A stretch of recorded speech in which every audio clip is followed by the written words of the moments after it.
Un invité de taille bi wuyoo ci Papa Samba Doucouré di ab informaticien mais en même temps di hacker moom lañ fas yéene amal ci plateau bi ñu fas yéene waxtaan nag le piratage informatique monsieur Doucouré vous avez la parole. Bonjour chers internautes, ñoo ngi delloo ziar sant Yàlla bu baax et on vous passe aussi le salam. J'espère que vous avez passé une très bonne journée. Donc aujourd'hui ñoo ngi ci émission bi à titre de parler de qu'est-ce que c'est le piratage et je vais prendre l'occasion de me présenter tout d'abord. maa ngi wuyu surtout Papa Samba Doucouré. Je suis un développeur full stack, un hacker éthique et spécialiste dans le domaine de la cybersécurité. Et tamit je suis le fondateur et le directeur d'une entreprise du nom de ADIA, Atlas Development Agency. Voilà monsieur Doucouré xam naa balaa ñoo dugg sax ci sujet bi est-ce que mën nga def de façon très ramassée rek fan la internet jóge d'abord. Internet jóge. Internet tout d'abord ça a commencé depuis la guerre froide, si je pense bien depuis l'historique. Donc c'était une technologie utilisée dans le domaine du militaire. Donc c'était un système de communication utilisé avant que ñi dem di ko publier aux yeux de la civilisation quoi au fait. Oui. Parce que boo xoolee jamono jii nii ça a été toujours comme ça. Toutes les technologies ont une origine depuis la civilisation militaire avant que ñu ko publier au grand public. Donc internet mun naa ne foofu la jógee, c'était juste un système de communication tey jii qui a vu le jour. Actuellement il a connu un très grand essor. moom la jamono yëpp di utiliser parce que boo xoolee àdduna bi yëpp. lépp mooy sokk. ba ci li ñuy def nii sax. exactement lépp ci internet la jógee. ok monsieur Doucouré Papa xam naa nag dañuy ñëw ci sujet bi comme ni ñu ko waxee woon ñu ngi waxtaanee le piratage informatique. D'abord comme ni ma la présenté ne la tu es un informaticien mais ensuite un hacker. Est-ce que mën nañ def la part des choses lan mooy informaticien ak hacker ou bien lan mooy hacker dans son ensemble. D'accord. Donc tey jii nii bu mënoon joxe une réelle signification de qu'est-ce que c'est un informaticien. Oui. Informaticien mooy nit koo xam ne moo ngi liggéey ci wàllum informatique mooy maanaam bu ñu doon joxe benn définition de à simple terme. Oui. mën nañu c'est l'information en fait. Information c'est le fait d'échanger. Oui. maanaam ñu jokkante. tey jii nii système boo mën ci gis actuellement qui est à la base de l'informatique c'est juste un système de communication. D'abord xoolee un système de communication c'est quoi? Le fait que man ak yow on puisse transmettre des messages. De transmission de messages on parle aussi de support de transmission maanaam lu ñu utiliser pour transmettre ce message. Et aussi le message elle-même. Effectivement. Donc boo xoolee muy portable bu ñu utiliser wala même émission bu ñu qu'on est en train de faire. C'est un système de communication. te informaticien mooy képp koo xam ne tey jii nii moo ngi liggéey ci wàllum boobu maanaam moo ñu créer ay système de informatique moo ne système d'information wala tey jii nii nga ci liggéey maanaam nga ci essayer def benn évolution. Donc mun naa ne de base. loolu ay informaticien. Oui. Parce que dañuy gis koo xamante ni dafay mën a ubbi benn page Facebook. wala sax mën tapé Word wala mën a créer sax benn lu ndaw rek ne tuddee boppam informaticien.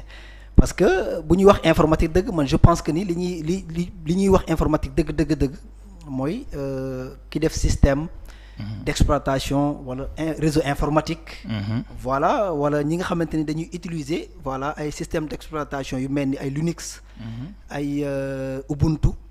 ñi nga xamante ni aussi dañuy def le codage.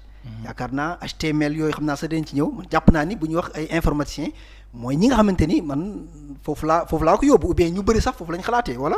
demeewul noonu. non loolu moom dëgg la. parce que au fait la plupart des gens qui se qualifient informaticiens te ñoom ce qu'ils font c'est-à-dire utiliser le produit fini. ñoom dañuy informaticiens ñoom c'est juste des bénéficiaires. Effectivement mais ku ñu naan informaticien dëgg mooy koo xam ne son rôle c'est de concevoir. Effectivement. wala même sa boo concevoir rôle nga assurer l'évolutivité maanaam avancement wu système informatique bi. oui. comme ni nga waxee codeur développeur et tout. loolu mooy informaticien en réalité. En réalité. Le système le piratage informatique c'est quoi tout d'abord parce que thème bi loolu la. nan la ñuy mën a def ba pirater données personnelles u nit ki. avant ñoo egsi foofu sax lan mooy piratage informatique parce que la loi dafay interdire. ngay pirater nit ki à son insu. yaakaar naa loolu moom ku ci nekk xam na ko mais pourquoi nit ñi di ko def loolu dinañ ci ñëw mais le piratage d'abord. Est-ce que légal na parce que am nañ d'une part nee nañ légal na le piratage donc xaw ma nag en tant qu'informaticien di ñu wax est-ce que le piratage c'est légal ou c'est pas légal ci benn côté. D'accord. Donc pour en venir déjà sur signification du piratage, Oui. piratage c'est une activité non pesquée par l'utilisateur sans approbation utilisateur, soit nga dérober ay données personnelles am wala nga altérer contenu wu données personnelles u jàmbur wala nga def une utilisation illégale. Voilà, merci MD. wala nga def une utilisation illégale de données personnelles wu jàmbur, c'est-à-dire c'est tout ce qui consiste en nga jël données personnelles u jàmbur, que ce soit une personne morale ou bien une entité physique. Oui.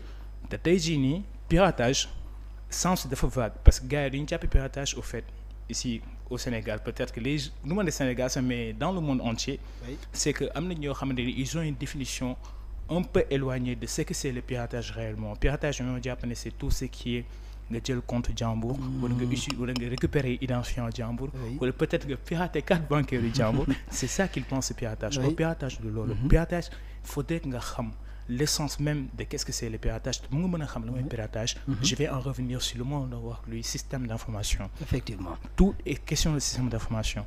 Le système d'information mënuñu ko wax sans pour autant tudd dañu woowee sécurité des systèmes d'information. Effectivement. Parce que foo mën di gis système d'information soit dañoo implémenter sécurité soit on n'a pas implémenté sécurité. Bu ñu ko implémenté wu c'est équivaut à zéro, mais bu ma nee zéro ça veut pas dire que zéro n'existe pas. Sauf que dañ ko see implémenté wu rek. Ok. Donc c'est sécurité des systèmes d'information. Il assure 4 services minimums. Ce sont les 4 services fondamentaux. Li ñu woowee l'authentification, li ñu woowee confidentialité, li ñu woowee intégrité ak li ñu woowee la non répudiation. te tey jii nii boo nee piratage. Piratage dans un sens vague bu ñu jëlee par exemple historiquement parlant c'est quoi avoir un navire de pirate. Ancrer navire yu jàmbur. Attaquer navire yu jàmbur. Effectivement. Pour en prendre le trésor. Effectivement. Donc tout ça pour résumer en un mot. moom sax lañ tuddee am na sax ñu tudd ci boo xoolee en informatique ci nos jargon da ngay gis ñu naan les black hat ak les white hat. Exactement. Oui. Et pour revenir à ça, boo nee pirater ça veut dire que tu attaques. Effectivement. Donc dañuy utiliser le mot attaque moo gën a approprié. Léegi mot attaque soit lorsqu'on parle de piratage c'est que tu essaies de mettre en avant un des services assurés par la SSI. Soit booy attaquer tu essaies de nuire l'authentification, soit la confidentialité, soit l'intégrité, soit la non répudiation.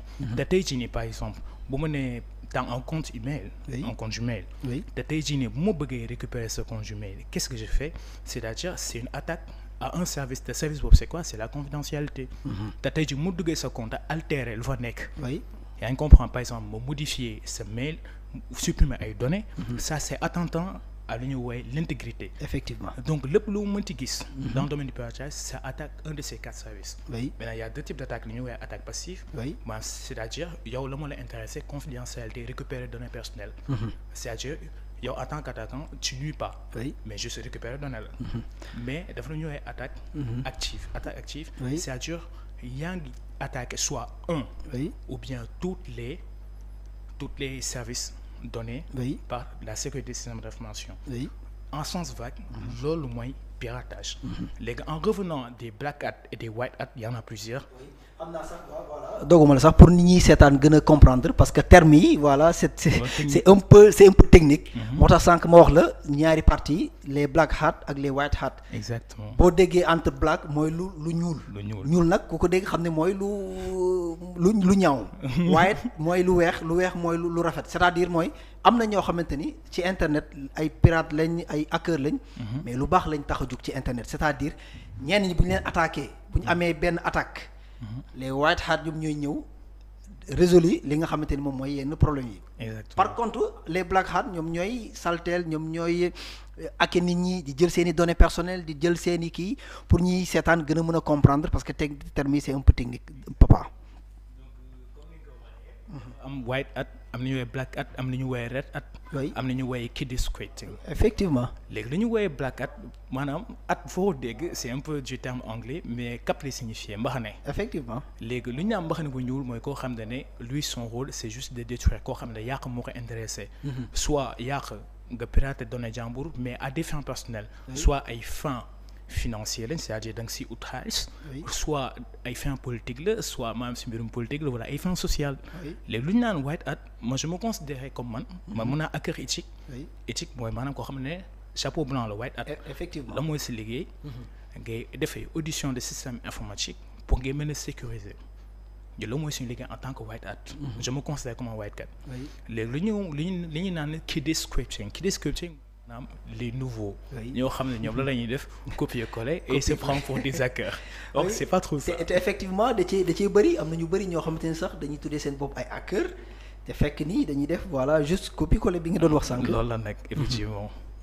voilà comme internet yi ni ñu ko gisee yaakaar naa ni émission bi am na solo bu ñëwee nag ci côté données personnelles lan mooy données personnelles papa parce que man je pense que ni données personnelles su xasee jógee ci utilisateur bi dem ci destinataire bi man jàpp naa ne nekkatul données personnelles man li ma jàpp mooy données personnelles mooy koo xamante ni da koo yor ci téléphone am hacker bi ou pirate bi fexe ba jël ko ci téléphone am à son insu publier ko man je pense que ni foofu noonu à ce moment la ñu war a wax données personnelles xaw ma nag en tant que informaticien en tant que spécialiste en ce domaine voilà ñu laajaat la question bi. comme ni nga ko waxee tantôt données personnelles mooy loo xam ne par exemple yaa ko moom. oui mais données personnelles xam nga tamit nous sommes dans le monde de l'information tout est question d'échange. te tey jii nii données personnelles même si sa bu dee yow laa ko war a jox. ça constitue toujours données personnelles. données personnelles on parle de confidentialité tey jii maanaam man yow li ñu waxtaan war a génn suñu biir. effectivement tout ça c'est du données personnelles parce que tant que tu en es le destinataire. yow tamit données personnelles bi ça te concerne. effectivement donc ce n'est pas intéressant ñuy waxi informatique te amul échange. léegi quant à li nga doon wax comme par exemple am keneen ku ñëw récupérer données personnelles yi. ça c'est illégal. mais ça c'est l'attente à la confidentialité. Donc je sais pas bu dee da nga bëgg ma xaw see dugg si domaine boobu. allez-y oui. voilà léegi comment ça se passe. maanaam lu ma la wax sànq un système de communication c'est entre l'émetteur le destinataire un support de transmission ak message bi en quelque sorte. tey jii nii ñun internet c'est mun naa ne c'est un réseau de ordinateurs. comme li ñu woowee ay routeurs et tout ñoom la dañuy def transiter message yi. c'est un réseau mondial quoi. exactement. oui léegi tey jii nii ku nekk mën na ko récupérer. récupérer bi c'est simple il y a plusieurs techniques de le faire mais man ak yow par exemple ñoo ngi ci réseau bi ñoo ngi fii nii donc peut-être on est connecté dans le même wifi. oui te tey jii nii mën naa la envoyer benn message il y a des possibilités de récupérer parce que wax naa la tout ce qui est question hacking c'est juste attaque ci 4 services yooyu noonu. mais aussi il y a ce qu'on appelle les protocoles. oui. daa am luy protocole maanaam lu ñuy mën a permettre de communiquer mooy maanaam yow par exemple da ngay làkk français. ma may làkk wolof. oui ma làkkee wolof yow nga làkk français est-ce que mën nañu comprendre. non faudrait que ñu am benn base solide boo xam ne ku nekk mën na commencer moom mutuellement. loolu mooy protocole. oui léegi protocole. mooy bridge daal. mooy bridge en quelque sorte. mooy tout ce qui permet. mën na yow ñu mën a communiquer. ak suñu communiquer effectivement gën na xóot loolu mais juste approximative idée moo lay jox. léegi tey jii nii. bu dee mun na am kenn koo xam ne moom la ñu woowee en fait man in the middle c'est-à-dire l'homme du milieu c'est simple par exemple am na protocole bu ñu permettre ñu communiquer par exemple ñoo bokk dans le même réseau am na ñu woowee ADCP. ADCP moo lay identifier si sa biir réseau moo may identifier léegi suñu communication faut que ma xam sa ADCP. léegi loolu c'est apparent. mais sauf que adresse IP dafay changer selon connexion selon fi ngay connecté. dafay changer effectivement. léegi dafa am lu ñuy wooyee protocole ARP. Address Resolution Protocol mooy permettre par exemple xam nga adresse MAC du changer. non après bu nekk am na adresse MAC. léegi bon moo bëggee xam sa adresse IP na lay def bu dee tey jii dama lay envoyer message ba xam naa sa adresse IP par exemple. xaw ma sa adresse MAC dama naan diw. dama soxla sa adresse MAC yónnee sa adresse IP ñëpp laa ko envoyé si réseau bi. léegi yow mi yor adresse MAC bi ji nga ma tontu. boo ma tontee dama koy stocké si benn table bu ñu woowee table ARP. yaa ngi comprendre. léegi table ARP boobu noonu si laay récupérer sa adresse MAC envoyer le message bi. léegi sauf que lenn mooy faiblesse protocole boobu noonu ku nekk mun na tontu. par exemple même si bu dee am beneen personne mun na tontu ne adresse IP boobu maa ko moom. li mooy sama adresse MAC. yaa ngi comprendre. et de ce fait faiblesse adresse ARP xamul origine bi moom day ñëw rek stocké. léegi diw boobu noonu bu ñu woowee attaquant tey jii boo demee envoyé message au lieu ma la koy envoyé yow. moom laa koy envoyé. effectivement léegi moo ko envoyé moom il peut faire la même chose avec toi. ma gëm loolu ma maa yor adresse IP bi. waaye léegi au lieu nga may envoyé message. genre message de camouflage lay doon. camouflage lay doon effectivement. léegi moom de ce fait il aura tous les sujets de notre conversation. lépp lu mu mën di yónnee da koy jot. yow lu mu mën ci yónnee da ngay jot li ab moom mooy def lu ko neex. mun na def li ñu woowee déni de service. oui attente à la ni ñu koy wootee ça à la disponibilité. tey jii bu dee moom dafa jël décision moom mu bañ a partage message bi moom mun na aju yow ba mu envoyé message moom moo koy jot mu dëgg sa tànk. léegi kenn du mën a communiquer sa morom. vous voyez un peu. c'est des termes techniques mais c'est beaucoup plus profond que ça mais juste pour jox la benn image. à peu près loolu muy signifier. waaw bon boo xoolee ba tey ci données personnelles parce que gis nañ ni d'abord est-ce que téléphone portable mën nañ ko pirater. parce que xam nga dañuy wax le téléphone portable est intrusif c'est-à-dire nit ku ci nekk mën na ci dugg à tout moment mais nag dafay fekk nga am une compétence bi nga doon wax sànq. technique maîtriser les outils informatiques. Maîtriser aussi les logiciels yi lay permettre nga mën a def sa liggéey boobu noonu. est-ce que parce que sànq tantôt wax nga ko nit bu ñu bokkee même réseau mën nga pirater nit ki. mais dafa am fooy jaar. exactement am na ay passerelles yoo war a mën a jaar. wax nga fi léegi aussi tudd nga fi léegi IP internet protocole. wax nga fi ay adresse MAC. mais su fekkante ni nag da nga ko bëgg a def utiliser un logiciel ou bien sans logiciel est-ce que c'est faisable. bon man. parce que des fois nit mën na la pirater jàpp ni pirater la yu ci bëri comme WhatsApp exemple xam naa dinañ ci ñëw sax da ngay gis koo xamante ne dafay jël WhatsApp nit scanner ko nekk non dama ko pirater xam nga loolu c'est trop facile. c'est trop facile te bu ñuy wax piratage nag mooy li ma la wax yow mën nga bañ a jot téléphone bi. moom mën na bañ a gis sa téléphone. mu toog à distance def li muy def man loolu bu ñuy wax piratage jàpp naa ne loolu la. mais jël téléphone u jàmbur scanné ko di am ces mêmes données naan piraté naa ko je pense que ni loolu du piratage. loolu moom dëgg la donc pour essayer d'un peu de répondre à ta question c'est-à-dire piratage tout va dépendre de l'environnement. oui tey jii nii boo xoolee y a plusieurs manières de pirater. mais ba moo si gën a qui est dangereux. oui boo xoolee statistiques de tous les piratages boo moo si gën a dangereux c'est l'ingénierie sociale faiblesse bu gën a mag. si domaine informatique c'est l'être humain lui-même. ingénierie sociale comme par exemple boo jëlee ay techniques comme phishing. oui boo xoolee boo ñëwee par exemple nga gis benn entreprise nga da ngaa bëgg pirater entreprise. nga jaar par des méthodes purement techniques. c'est trop facile xam nga lu tax. oui parce que entreprise boobu noonu il a fourni des logiciels ay logiciels lay utiliser. oui investir nañ ci benn équipe en sécurité informatique. oui d'abord te tey jii bu dee yow en tant qu'une personne lambda informaticien lambda nga bëgg infiltrer ce système informatique. c'est système de sécurité. oui donc ça veut dire que liggéey ñu dara. te tamit entreprise yoo xam ne ñu jël seen milliards di ko investir noonu en l'air. oui te tey jii bu dee da nga jël ay faiblesses yoo xam ne par exemple mun naa ne boo bëggee pirater benn réseau forcément di nga jaar ci benn entité. oui ci biir réseau bi. oui entité boobu noonu c'est pas fabriqué n'importe où benn entreprise mag comme par exemple boo jëlee système de benn serveur di nga jël serveur boo xam ne par exemple di nga ci installer benn système d'exploitation comme Windows ou Linux. oui boo jëlee exemple Windows ça vient de Microsoft. oui te tey jii si tu trouves une faille pour pirater waa Microsoft ça veut dire que Microsoft ni liggéey jarul dara. vous voyez un peu. donc c'est un peu pragmatique. oui donc tey jii en tant qu'informaticien dëgg comment de mu nga pirater nii benn système informatique comme ça. kon yombul. parce que ni ñu koy waxee ni ñu koy waxee est-ce que parce que mën naa pirater parce que même boo xoolee dans les réseaux sociaux ou bien ngay xool TikTok ñu ci bëri il se dit informaticien di joxe sax dem bay joxe yenn yi naan non mën naa pirater kii ku bëgg mën naa kii est-ce que ni ñu koy waxee noonu est-ce que noonu la yombee. parce que mos nañ ma ci interpeller wax naa loolu laa ci wax parce que piratage du noonu ni ko gars yi foogee yombeewul noonu. parce que d'abord il faut nga maîtriser techniquement les outils informatiques. il faut nga mën a maîtriser l'algorithme il faut nga maîtriser le codage. exactement te yooyu noonu yëpp aussi dafay dalee renforcer. beneen bi mooy fi ñu may duggee ci benn brèche mooy est-ce que WhatsApp mën nañ ko pirater parce que bu ñu fàtte ne WhatsApp ñoom boo demee seen politique de confidentialité. dañ ne c'est chiffré de bout en bout. d'accord comme c'est chiffré de bout en bout est-ce que c'est facile de pirater WhatsApp. foofu naa si jëm léegi concernant lu ma par exemple affaire entreprise. Oui. par exemple boo ñëwee nga ne benn entreprise A. nga bëgg ko pirater comme ça. Oui. même si tu as tous les outils informatiques que tu sois un vrai spécialiste. pour nga mën a am accès foofu la probabilité elle est très faible. donc ingénieur social nga mën a jaar c'est-à-dire nga am exemple benn compte mail boo amee benn compte mail nga envoyé benn message boo xam ne si biir y a un virus entité bu nekk si biir peut-être moo am kenn koo xam ne bon ordinateur moo tijji compte mail bi bu ko tijji message bi nga infecté machine am à partir de là-bas tout est possible. Il suffit juste que tu fais un pivotage dans le réseau.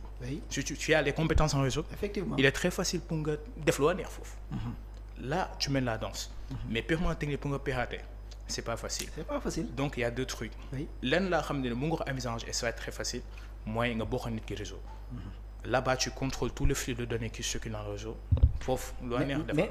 mais doo mën a am accès ci données bi. Si. Ah bon? Par comment? Sànq moo expliqué l'homme du milieu. Ok. Tu peux avoir tous les accès. The middleman quoi. The middleman. Tu peux avoir accès à toutes ces données lorsqu'ils circulent dans le réseau. Mais après, il y a des failles dans les systèmes d'exploitation. Il y a des ports ouverts. Da ngay def scanning et tout. xool service yi nekk ci appareil bi. À partir de là, tu peux utiliser les failles pour am accès sur portable. Mais kon est-ce que le système informatique est-ce que am na sécurité? Parce que des fois on dit que ni le système informatique ou bien la sécurité informatique n'existe pas. C'est vrai. On le dit souvent, voilà, elle n'est pas fiable. Est-ce que loolu da nga koy dëggal? Man dama koy dëggal parce que maanaam tout ce qui est sécurisé à 99% n'est pas sécurisé. Okay. Tout le temps loolu tax ñuy def ay mise à jour pour jëm foofu noonu sànq yaa ngi bu dee mën nañu pirater WhatsApp. Oui, voilà. WhatsApp. Oui. tey jii nii boo ko bëggee pirater dans le cas où ngeen bokk réseau lu may wax toujours c'est facile. Ah bon? boo leen bokkee réseau moom là-bas. mën na nekk donc mën nga pirater WhatsApp nit ki ngeen bokk même réseau. C'est-à-dire ngeen bokk même wifi bi ngeen connecté. Exactement. C'est possible parce que tey jii nii WhatsApp c'est une application comme toutes les autres. Oui. Application la boo xam ne la plupart les données sont stockées en partie dans le portable mais bul fàtte dafa am benn serveur. Serveur boobu noonu à distance a nekk mooy serveur WhatsApp. léegi à partir de là-bas foofu la communication jaar parce que tey jii nii yow boo déconnecté woo sa par exemple d'internet.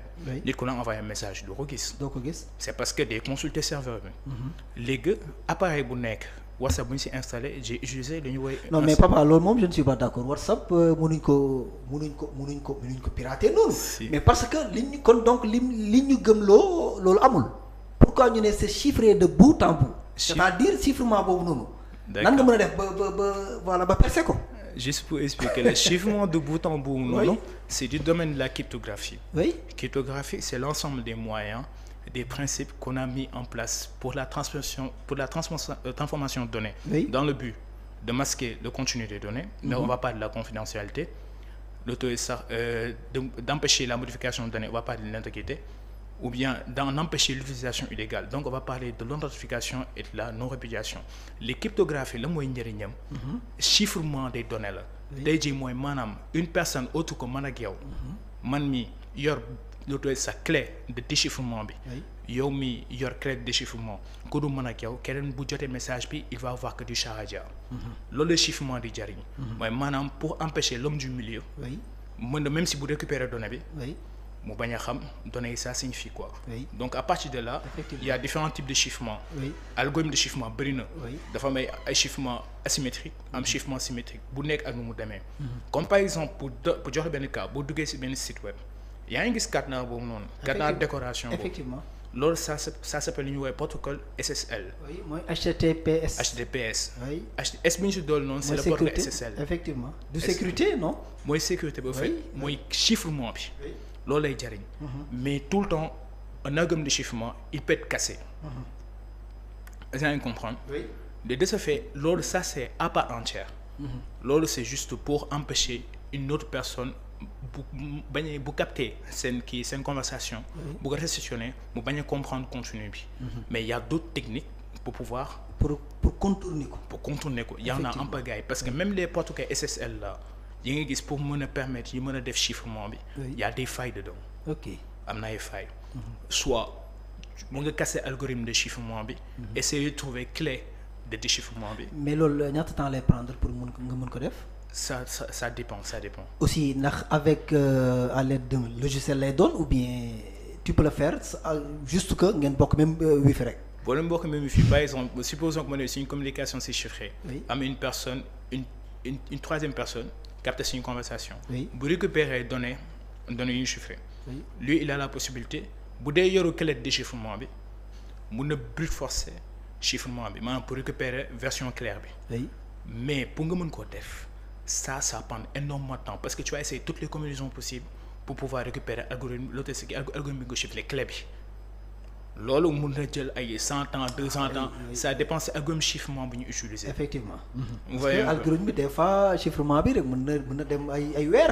dafa diis. waaye dafa diis effectivement. maintenant il y a d'autres moyens pour mën a pirate portable bi c'est pas forcément que da nga war a jaar si confidentialité. si récupérer données yi. kon donc mooy li ma doon wax rek am na ay logiciels yu lay permettre nga mën a def ce piratage. mun na nekk mais man. Tantôt, dans ma expérience, c'est que le logiciel, tu dois l'utiliser dans un cadre bien précis. Ça dépend de l'environnement. Mais en tant qu'informaticien, si tu as les compétences requises, tu peux t'en passer de logiciel. Parce que moi, personnellement, lorsque je fais mes audits, je n'utilise pas ces genres de logiciels. Tout ce que je le fais manuellement. Il y a des techniques pour mon code. Ok. Moi, ay terminal ngay utiliser. Ay terminal ngay utiliser. On peut dire ay terminal parce qu'il y a des systèmes d'exploitation xam na am pagaille d'outils si tu sais coder. Oui. Xam nga comment ça fonctionne le réseau. Oui. Forcément yow mu nga créer c'est logiciel bopp yoo xam ne mu nga tu peux arriver. Mën nga ci jaar pour def ko quoi. Exactement. Ok léegi données personnelles parce que des fois nit ñi dañ naan bu ñu joxe seeni mail sànq yaa ngi koy tudd léegi. mooy adresse mail te adresse mail dafa nekk lu vulnérable. juste que nit ki su ko amee mës naa ko wax nit ki su ko amee rek juste mu am sa adresse mail mën na la pirater. juste sa adresse mail. sans mot de passe. oui est-ce que loolu mën na nekk. bon faudrait que nga am mot de passe minimum pour nga mën a accéder si compte mail bi. donc même boo amul mot de passe doo ko doo mën a pirater nit ki. sans mot de passe ça va être très compliqué. Ah bon. Ok. Sans mot de passe, ça va être très compliqué. Donc, il y a des manières, soit on brute force le mot de passe, oui. Tester toutes les combinaisons possibles. Mais attends, mais pourquoi donc nous pirater un site internet ou bien nous pirater des données personnelles ou nitki voilà ça, nous dougou ça c'est téléphone ou nitki parce qu'on a le téléphone portable est intrusif, c'est-à-dire pour avoir une certaine compétence requise, acquise, am ci ben xarañte. Mais nit ki bu amul même bu ko codé même bu amee mot de passe di nga ko mën a accéder. mais donc bokkul ak mail. ok c'est un peu différent le concept parce que la plupart yi ngay wax ni par exemple bu dee yow da nga bëgg wax cas boo xam ne juste dañ laa jox adresse mail bi. oui. nga bëgg a pirater ko sans mot de passe. Oui. Ça va être très compliqué mais tey jii nii tu peux. mais jàpp ni loolu mën na nekk. non ça va être très compliqué. Parce que tey jii moom cas bi nga waxee. bu dee pirate site web la. bu nga pirate site web jàmbur. pirate base de données bi. récupérer toutes les informations qui sont dedans. là t'as toutes les mots de passe. t'as toutes les adresses mail qui sont dedans. loolu mun naa ne c'est possible. Effectivement. mais tamit dafa am benn affaire boo xam ne foo ñu bàyyi ko xel parce que la plupart des sites web norme bu ñu mujjee génnee c'est que dañuy hacher mot de passe yi. bu ñu hacher mot de passe yi je sais pas si sànq maa ngi doon wax intégrité. Intégrité c'est le fait d'acheter. Effectivement. Acheter mot de passe. Si. Maanaam donnée bi même si bu na nekk taille énormément grande. dañ koy acheter sous benn taille. benn taille boobu lay doon benn combinaison par exemple il y a beaucoup d'algorithmes d'achat comme le MD5. Oui. Les SHA1 SHA2 SHA3. Oui. léegi par exemple boo jëlee SHA3 actuellement moom la gars yi da ngeen utiliser 256 bits la. Oui. donc quelle que soit taille bu mu mënti doon même si sa site di gigaoctet. Oui. dañ koy acheter SSL. Oui. SSL moo utilise mooy fi ñaar HTTPS. Oui. Par exemple dama am sama clé publique ak sama clé privée dama lay jox sama clé publique yow nga jox ma sa clé publique tey jii données boo mën a chiffrer boo envoyé données da ngay chiffrer sama clé publique man sama clé privée rek moo ko mën a décrypter. C'est vice versa. yaa ngi comprendre. Oui.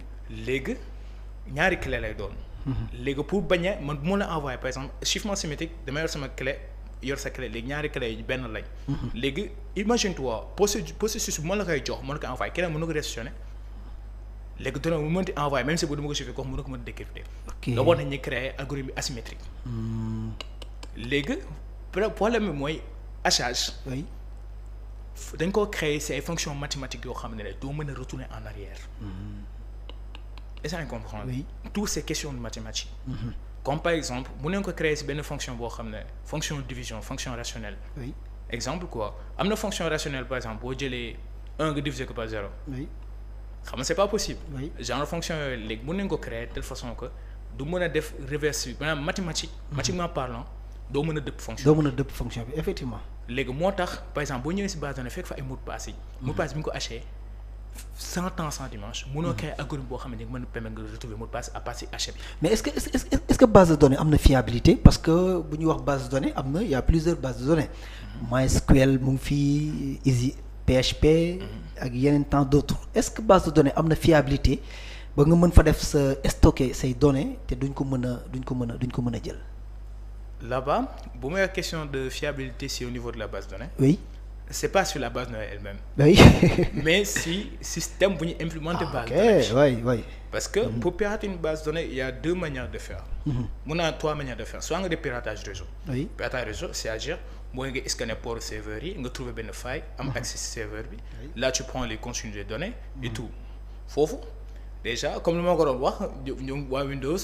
waa Microsoft dañuy créer seen système d'exploitation bi am ay failles. oui loolu da yomb trop. oui day yomb mun na am ay failles sax mais dañuy am benn équipe technique boo xam ne lui eux ils sont gérer ça va pas être facile. te day laaj compétence. oui maintenant lenn moo na si génnee y a ce qu'on appelle des failles XSS. li ñuy woowee cross-site scripting. c'est-à-dire nga utiliser ay langage de programmation de développement orienté web comme comme kii ni HTML. ay JavaScript. ay Node.js affaire yooyu tout ce qui permet nga coder. CMS côté kii nii. oui. côté client. oui. léegi peut-être mun am ay mini failles yooyu ngay utiliser pour mën a def yenn affaires yi. comme par exemple boo jëlee l'exemple le plus simple partie commentaire. oui. ngay dugg si benn site fekk fa partie commentaire. commentaire effectivement yow partie commentaire c'est que la mooy danger dans tout ça c'est que partie commentaire c'est stocké dans la base de données. yaa ngi comprendre. oui. même si sax bu dee utiliser wu base de données totalement mais mu nga utiliser partie commentaire pour mën a infecter yeneen machine. s'il est pas bien contrôlé. Okay. par exemple mun naa jël partie commentaire ma dugg benn commentaire def si benn code JavaScript. oui. boo ko stocké serveur bi. oui. képp ku mënti ñëw dugg site bi xool partie commentaire bi forcément day télécharger commentaire bi. effectivement bu ko télécharger day exécuter code JavaScript bi. loolu la ñu woowee faille XSS. effectivement. est-ce que comprendre. oui. dafa am faille XSS yoo xam ne c'est orienté côté serveur. am ay faille XSS yoo xam ne c'est orienté côté client. oui. par exemple boo xoolee exemple bu gën a simple jël Instagram da ngay gisee ni ñoo xam ne dañuy envoyer ay liens. oui. lien bu ñu la ko envoyé. daa am na ñuy dugal ci côté URL bi. mooy hashtag.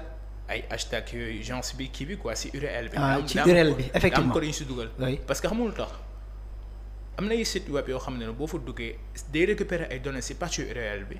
léegi données yooyu day refléter ci affichage bi. kon donc moo tax ñuy wax ngay vider le cache à tout moment. non pas vider cache mais c'est côté purement JavaScript exemple quoi. ok côté purement développement. ok léegi tey jii nii bu ma jëlee lien bi mun naa si dugal code JavaScript boo xam ne la mooy problème bi c'est que boo ko dugalee si URL bi di récupérer données yooyu noonu. def benn affichage. léegi données yi muy affiché yooyu noonu da koy injecté si kii bi ni ñu ko waxee sax si contenu wu site web bi. li de ce fait bu dee da koy injecté. oui. y a de très probables chances pour mu exécuter code bu ñu si def. léegi supposons man ma envoyé benn lien boobu ma def si code JavaScript. léegi boo tëjee lien bi sa page Instagram bu ko exécuter mun naa récupérer sa section. waaw parce que boo xoolee booy jàng informatique nga njëkkee CMD. mën nga créer benn fichier BAT. boo xamante ni fichier BAT. oui ñoom da nga koy créer lancer ko nit ki. bu ko ubbee rek téléphone day fay ou bien genre tiitalaat lay doon fekk du dara sax mais da nga koy créer rek comme genre oui. exactement. léegi loolu c'était partie XSS mais partie XSS à en retenir. partie par exemple partie boo xam ne da ngay stocké ci base de données bi moo gën a compromettant. parce que tey jii nii bu dee dama lay envoyer lien doo c'est à sens unique mun naa ko envoyer benn nit ñaari nit. mais loo xam ne day dugg ci base de données bi. oui. ça peut affecter des millions d'utilisateurs. waaye mooy phishing bi ngay doon wax sànq parce que da ngay gis nii da ngay toog rek ñuy dugal benn lien. benn faux mail ne nañ partager lien bi ou bien ñu créer benn phishing ne entreprise bi ou bien société bi dafay recruter nit ou bien dafay joxe xaalis te fekk ne phishing la c'est-à-dire phishing mooy ñi ko xamul mooy boo fa duggee dafay mel ni fii mooy exemple Dakarnet TV ñu nga gis ko nii boo duggee doo fekk dara ou bien boo ko cliquer rek juste ñoom dañuy récupérer voilà say données. exactement loolu tax ma ne la lu mooy ingénierie sociale. mooy première faille. oui. bu gën a mag ci àdduna bi. parce que mën nañu utiliser la faiblesse humaine pour mën a arriver à leur fin. léegi bu ñu génnee si côté XSS ñoo ngi wax côté SQL injection. oui SQL injection mu di nga doon wax sànq xam nga lu ma doon expliquer XSS ça permet juste nga mën pirater utilisateur. oui mais c'est tout le temps orienté côté site web. oui mais SQL injection ça permet de récupérer le contenu de la base de données. léegi nu muy demee exemple. Facebook ñëpp xam nañ ko Facebook tout le monde connaît. oui boo duggee Facebook sa nom d'utilisateur. sa mot de passe. oui léegi boo dugalee un faux mot de passe. oui système na lay xamee ne ngay faux mot de passe parce que y a quelque chose derrière loo xam ne mooy contrôler. oui bu dee mot de passe nga dugal. vrai baax wala na faux. oui yaa ngi comprendre. oui léegi système boobu qu'est-ce qu'il fait day consulter base de données bi. léegi bi consulter base de données bi loolu tax ma ne la tout le temps base de données bi deful dara mais système bu koy implémenter base de données bi. foofu la problème bi luy jógee. foofu la problème bi jógee. léegi supposons que moom day récupérer données il vérifie pas les entrées. mu nga dugal loolu neex mu accepter. déjà ñu comprendre. oui mu nga dugal code si nom d'utilisateur bi exemple. léegi nu muy def da koy envoyer système bi gérer base de données bi. et système bi day créer li ñu woowee benn requête SQL. léegi requête boobu noonu moom lay envoyer base de données ba base de données exécuté ko jox ko réponse. léegi si réponse boobu lay xamee bu dee mot de passe nga dugal noonu la wala noonu mu lay doog a tontu ne la baaxul. mais loolu yëpp nag ça se fait du tic au tac. ça se fait du tic au tac. oui. Vous comprenez un peu. léegi supposons qu'un gars très malin xam naa sa nom d'utilisateur xaw ma sa mot de passe yaa ngi comprendre léegi requête SQL man en tant qu'informaticien je sais xam naa nu muy formé woo. oui léegi mun naa dugg sa nom d'utilisateur sa mot de passe xaw ma ko. oui léegi supposons que par exemple requête SQL comment ça se forme dama naan récupérer jëlal no xoolal ma nom d'utilisateur bii nii. bu dee mot de passe am lii la. yaa ngi comprendre da nga koy interroger mais genre piège lay doon. genre non da ngay interroger la mooy requête normale bi. oui léegi man bu dee moom day récupérer sama nom d'utilisateur da koy coller jël sa mot de passe coller ko fii nii c'est-à-dire requête bi am na base ba pare. mais juste day def copier coller. da koy assembler. da koy assembler ok léegi supposons que partie bu muy assembler nom d'utilisateur jox naa nom d'utilisateur bu correct. oui léegi bu ma demee ba fin nom d'utilisateur bi ma joxe nom d'utilisateur après ma ne ko wala 1 est égal à 1 1 est égal à 1 c'est toujours vrai. oui léegi ma ignorer requête bi si des ma commenter ko léegi lu muy def léegi danaa ma xoolal ma si base données bi bu dee nom d'utilisateur bii am na fa après 1 wala 1 est égal à 1 maanaam moom dootu xool di mot de passe bi yaa ngi comprendre day directement am accès sa compte. da lay générer le nom d'utilisateur ak le mot de passe. non c'est-à-dire soxla da ngay bypasser mot de passe bi. ok am soxlatoo mot de passe bi pour mën a am accès si compte bi. ok yaa ngi comprendre. bu baax loolu benn exemple la. mais boo xoolee si faille requête bi bu dee maîtriser mu bu baax. mu nga récupérer contenu base de données bi yëpp juste à partir si fi ngay bind nom d'utilisateur. xam nga moo tax ñuy wax souvent que ni Facebook moo ëpp mooy réseau social ou bien média social bi nga xamante ni moom moo gën a yomb pirater parce que boo xoolee sax effectivement parce que Facebook dafa bëri ay faux comptes dafa bëri ay usurpateurs.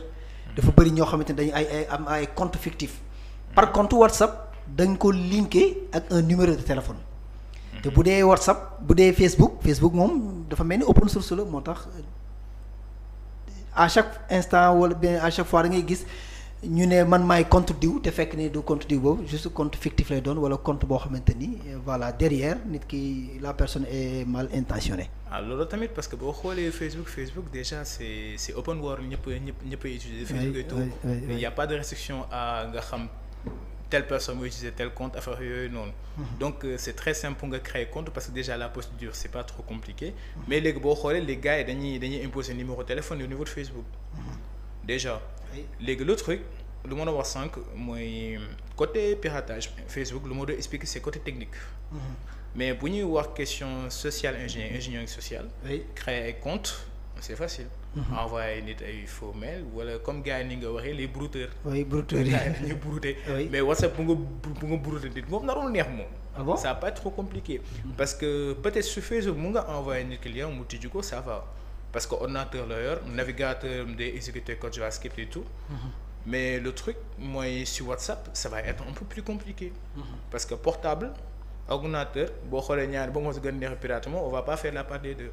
wala ordinateur mooy gën a yomb. mais pas portable. le deep web lan mooy deep web. deep web mun naa ne comme ni ngay wooyee Blacknet, oui. etc. Deep Web, c'est-à-dire c'est la face cachée de l'iceberg Effectivement. de l'internet. Oui. Parce que internet boo xoolee ñu la lañu xam lu ñu gis oui. ni ñuy connecté wu et tout Oui. ça c'est juste les 15%. mooy du li ñuy wax le contenu. front-end ak le back-end. Donc front-end back-end c'est beaucoup plus aspect programmation. Oui. Mais boo xoolee bu ñu waaw juste que dama ko wax dans son ensemble. dans son ensemble pour signer. Voilà pour ñu gën a comprendre parce que terme yi c'est un peu technique. C'est un peu technique. Oui. Donc je vais essayer de simplifier les choses au maximum. C'est-à-dire boo xoolee internet li ñuy utiliser nii comme par exemple Facebook, WhatsApp et tout yooyu yëpp c'est côté 15% du réel contenu de internet. mun naa ne les 85% dafa xaw a laqatu. léegi pour nga mën fa accéder. Il y a des manières de le faire. Faut dégg nga am par exemple ay navigateurs comme Tor. Et tout ay navigateurs yoo xam ne c'est uniquement utilisé. Oui. pour mën a am accès am accès si deep web bi. Oui. Deep web c'est une partie boo xam ne tout ce qui est illégal c'est là-bas qu'on le fait. Foofu tu vas avoir des marchés. C'est le marché noir. C'est le marché noir exactement. Foofu tu vas avoir des gens qui vont vendre la drogue, tu vas avoir des gens qui vont vendre des armes, di nga fa gis ay tueurs à gages. Même côté journalisme. Oui. Journalisme parce que nekkul ñëpp ñam audace taxaw vraiment comme ça pour mën a divulguer des informations xam ne c'est voilà quoi. Oui. Donc le truc c'est que Deep Web ça t'assure l'anonymat au fait. Effectivement mais est-ce que ñëpp ci am accès wala l'accès est restreint. Non, tout le monde peut y avoir accès. Oui. Il suffit juste de télécharger un navigateur pour les permettre d'accéder sur Deep Web. Effectivement. Deep Web, comme par exemple, mun naa ne boo jëlee. Est-ce que day fay est-ce que le système bi ngay télécharger dafay dem ci Microsoft système boobu lay jàll ou bien ban système lay jàllee. Non fépp. Day jàll fépp il suffit juste nga télécharger. day jël Windows je veux dire quoi loolu la bëgg a wax. day jël Windows am na ay logiciel à part pour Windows am na pour portable am na bon y en a partout quoi. Mais sauf que le truc c'est que c'est un peu risqué. Boo duggee ci Deep Web bi c'est pas trop ça que yow say contenus vraiment ils sont sécurisés au fait. Parce que tamit foofu boo xoolee c'est la plupart du temps c'est le mauvais moment au mauvais endroit. oui lu nekk mën na see fekk.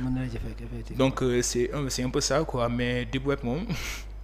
voilà quoi doy na waar trop moom. doy na waar Mamadou ñu bàyyi la parce que ñu ngi may wax ni temps bi jot na lan ngay tàggatoo ak ban message ngay jox surtout la jeunesse ñi nga xamante ni dañoo sóobu ci les réseaux sociaux te préparé wuñ leen. Et que man je pense que les réseaux sociaux dafa nekk benn outil de communication bu incontournable. Mais daf ñoo yóbbu ci incontrôlable. Aussi. Et ban message ngay jox la jeunesse parce que tout le temps dañuy gis ay ébats sexuels ay sextape yoo xamante ni dafay fuité yoo xamante ni dafa am sax léegi am na sax site pornographique boo xamante ni dafa nekk au Sénégal. te yaakaar naa loolu noonu yëpp ñàkk ñoo préparé moom moo tax. ban message nga leen di jox ak nan la ñu war a nekkee ci biir internet. Donc bon lu may wax tout le temps rek internet tout est question de discipline parce que aussi on a utilisé les outils que nous a donné cette génération tey jii génération bii nii vraiment internet muy fi te amal nañu bëri njëriñ. mais njëriñ gi réellement ñun suñu jeunesse xamuñu ko. Ils savent pas utiliser à bon terme. Internet dañ ko créer pour nit ñi mën a communiquer. pour rendre beaucoup plus accessible. domaine xam-xam. mais war nañu utiliser réellement internet pour des futilités c'est-à-dire pour se divertir mais aussi il y a une manière de faire. Donc tout est question lu may wax sensibilisation. parce que comme ni ma koy waxee domaine piratage dañu waxtaan.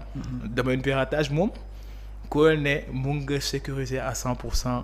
da ngay nax sa bopp. waaw yow laaj naa la ko nga wax ko nee nga la sécurité informatique n'existe pas. n'existe pas mun na nekk sax. confirmé nga de. bu confirmé naa. mais sauf que le truc nit ku nekk dañu war a sensibilité xamal leen danger bi. parce que faay bu gën a mag lu ma lay wax tout le temps c'est l'être humain. te tey jii buñ jëloon nit ñi gën leen xamloo nu mu demee. comment gën leen sensibiliser. exactement kon gëm naa ne la plupart des problèmes qui sont admis en domaine de sécurité dootu amati. Personnellement c'est ma vision des choses. Vraiment.